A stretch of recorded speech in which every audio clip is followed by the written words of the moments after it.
Hello everyone, welcome back to another episode of r/Entitled Karens.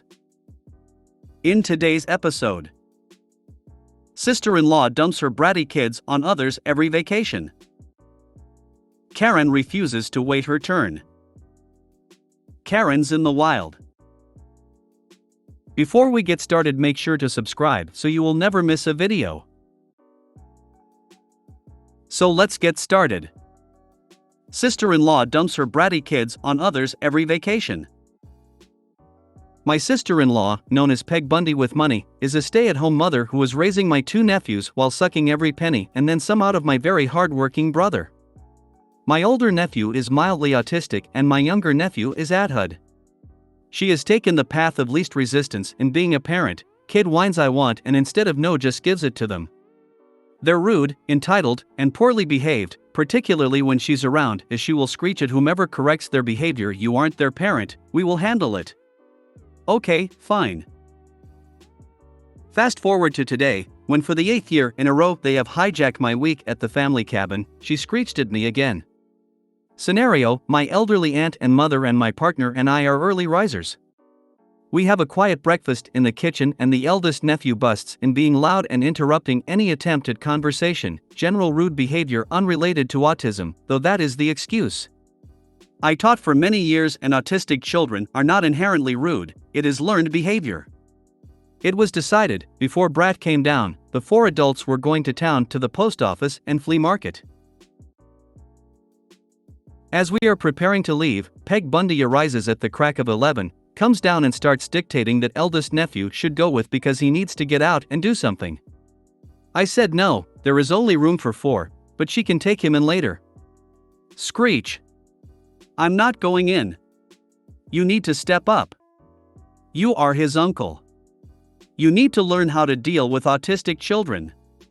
He's almost an adult. Screech. My reply was, well, then I won't go. As there is only room for 4. More screeching ensues along the same lines, ending with, to teenage Brat, well, you just stay away from Uncle Will for the rest of the week. My response is, okay. She has no idea the gift she's given me, just what I've been waiting for the last 16 years. Though, the Brat is currently announcing loudly that I'm texting something. He's also an unrepentant tattletale as well as a sneak thief. You need to step up. Oh, the irony. What a narcissist. Time for a meeting with your mother and aunt to talk about banning your Asael from the cabin as long as she keeps this shit up. Also, what does your brother think about all this? Stop letting them come on vacation with you. Pick a different time to go when you know they are not there. Stand up for yourself. A simple note, not going if Asael is going to be there.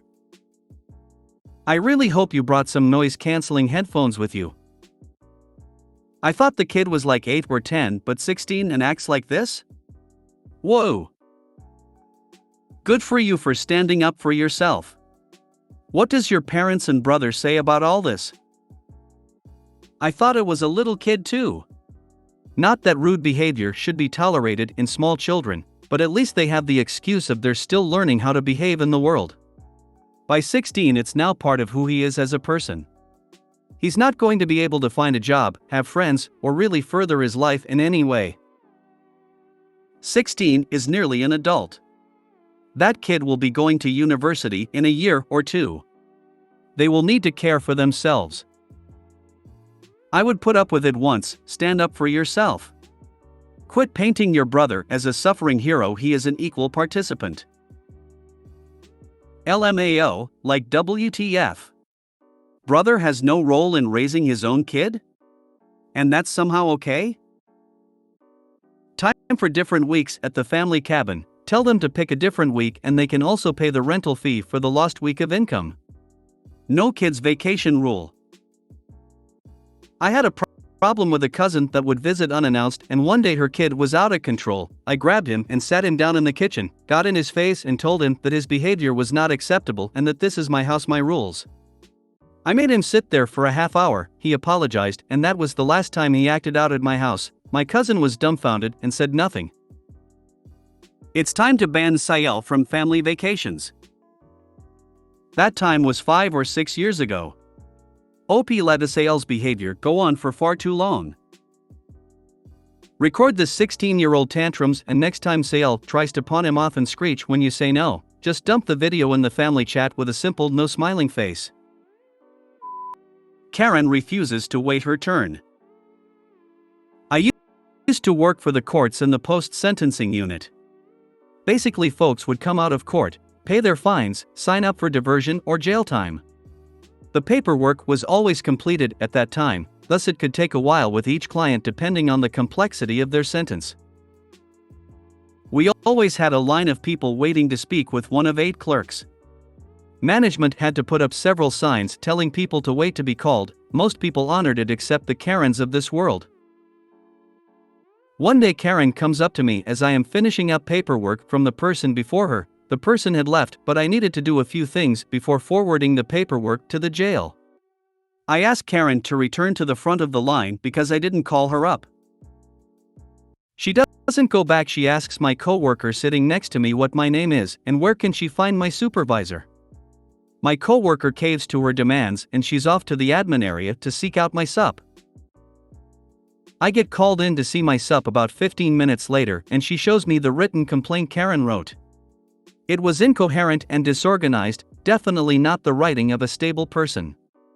My sup told me since it's in writing she needed to forward it to HR and that she would need my side of the story. I agree, I wasn't worried about it and was happy to explain my side in a coherent fashion. While I was in with my sup, Karen's finally taking care of her paperwork.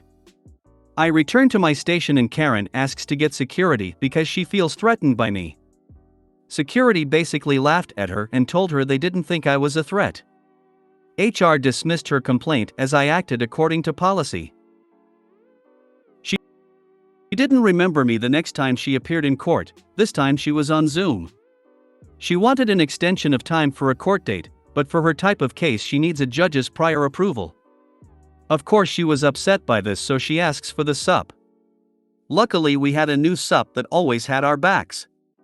She told Karen no and that she needs to follow policies like everyone else. You have the patience of a saint. Patience of someone who gets paid by the hour is not to be underestimated.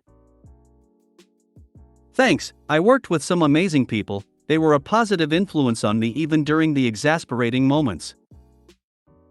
So basically she is a regular and probably an addict of some kind. My husband subs as a judge and has a background in public defense, so I have heard a lot of interesting stories. Oh, I get it. I was in a similar position in 2 different counties in my state. Some very unstable people to deal with. How many times had this lady gone to court? She was born in the courtroom. She is like a fish swimming upstream to come back to her place of origin. People need to stop accommodating this foolishness.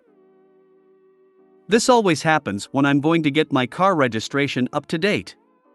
Someone doesn't wait to be called and they go up to the window only to be told to go back until called. In their defense, there isn't any signs that says wait to be called. A nice, quiet win. Unlike some of the stories on here, I find yours believable since it's so understated. Kudos to you and your new supervisor. Karens in the wild. My son and I were on our weekly grocery run when we encountered back-to-back Karens. I usually prefer the speed of the self-checkout, however today there was a long line, so I thought I would go through the regular checkout. I found a line with only 2 people waiting, so I thought great, this is where we'll go. Boy was I wrong. Karen number 1 was just finishing her grocery run. She started arguing with the cashier because the system wouldn't take her expired coupons. The manager had to be called only to tell her there was nothing they could do. She threw the usual Karen temper tantrum but eventually left. Next comes Karen number 2. She didn't have many groceries, so I thought no big deal. Everything was great until it was time for her to pay. She felt like the taxes were too much. Yes, the taxes on her groceries were too much, so she felt the need to complain to the cashier. And then insisted that a manager be called to the register. The manager was very polite and calmly explained that these are taxes and beyond anyone's control. She didn't like it and had to smart off a little bit but eventually left. Finally, my son and I got to go through the line 30 minutes after initially getting in the line. The poor cashier kept apologizing, although I told her it was fine and beyond her control. What is it with women of a certain age needing to see the manager on every shopping trip they go on? Today's Karens were never told no as a child. Or were told no a lot and are now getting their revenge. They need help. I was behind two people at the customer service counter. First one wanted to cash in an expired out-of-state lottery ticket. This required screaming, foot stomping and invective took the threat of police to get her out. Second one wanted a refund on a burnt-out light bulb that she didn't even buy there. Took police to remove her. My favorite Karens are, when I'm unloading my full cart onto the belt, they come up with their 2 items and try to guilt me into letting them go first, after I've heard another store employee tell them there's no one in self-checkout and say, "Oh, it's okay." I will happily allow people to go ahead of me who have few items, but don't expect me to do it. I will pretty much always let someone go ahead of me if I have a lot and they only have a few items, but not if they're intentionally making noises and sighing heavily, checking their watch and giving me the evil eye. The icing on the cake is when they don't thank you for letting them jump the queue. Entitlement is a disease. Why don't the prices on the shelf include taxes? Seems like a setup guaranteed to piss people off for no good reason. Where I live, the price you see on the shelf is the price you pay at the till. No nasty surprises. It's an American thing. Apparently we prefer unpleasant surprises at checkout. Weird, I know. Loss of control over their own life, so they exert control wherever they can. That means making a cashier call a manager, and making a manager explain something like sales tax. She also gets to impact everyone in line behind her. Massive amount of control. My stepmom recently asked for Chardonnay at a Mexican restaurant. The woman, clearly Hispanic, didn't quite understand her and asked if she wanted white or red. My stepmom asked if Chardonnay was typically white or red. I wish I could say I said something, but we were there with a 20-plus group of my dad's colleagues, but they definitely noticed and made comments after the fact. I think she was too drunk to notice. She can be caring, but she's definitely the Karen at restaurants. My dad will manage her if she says more than 1 to 2 comments, but she gets a pass on a few if she's drunk. My dad does tip ridiculously well, though, so I hope that helps the servers. Ah yeah, the asshole tax. I love when people pay that, but an apology should go with it. Or just tip decent and don't be an asshole in the first place. I'm convinced many Karens are unhappy in their life. Something about their situation they don't like, marriage, job, kids, or lack of. So the only sadistic joy they get is exerting power over someone else and berating them. It's how kids become bullies. Many are bullied at home by parents. I've worked in retail for over 30 years, and the worst of the worst are Eastern European men. You hear that accent, and you know management is going to be involved. "I'm sorry, we can't do that," and "I'm sorry, I don't know," are guaranteed to bring on a temper tantrum peppered with threats of getting you fired. Long waits in lines are usually caused by stupid customers, not stupid employees. If you made it to the end of the video, thanks for watching. Don't forget to like, subscribe and share, and we will see you in the next video.